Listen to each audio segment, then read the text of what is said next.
কে ছিল এই ছাবা, যাকে নিয়ে বানানো হয়েছে এক চলচ্চিত্র ছাবা?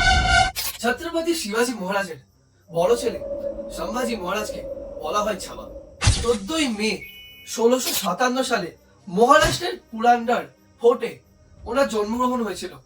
3রা এপ্রিল 1680 সালে ছত্রপতি শিবাজী মহারাজ মারা যাওয়ার পরে স্বরাজ সংকটে পড়ে। পরবর্তীকালে ছাবা তার আসন গ্রহণ করেন এবং যুদ্ধের আগাম বার্তা সব দিকে পৌঁছে যায়।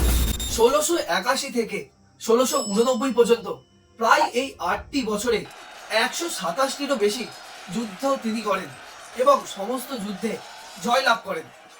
70 বছর বয়সী ঔরঙ্গজেব এই 32 বছর বয়সী ছাবাকে বা সম্ভাজি মহারাজকে হারানোর স্বপ্ন দেখেছিলেন, কিন্তু তাতে তিনি কখনো সফল হতে পারেননি।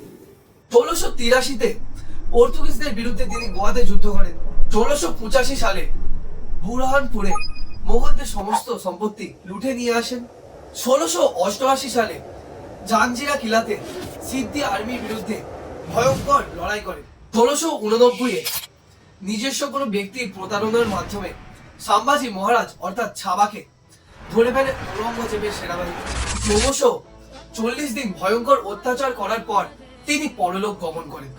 মৃত্যুর আগে তারা তাকে ইসলামিক ধর্ম নেওয়ার জন্য বহু প্রচেষ্টা করে, কিন্তু তিনি এই কথাটি শুধু বলেন, ভবানী পার্বতী পতয়ে হর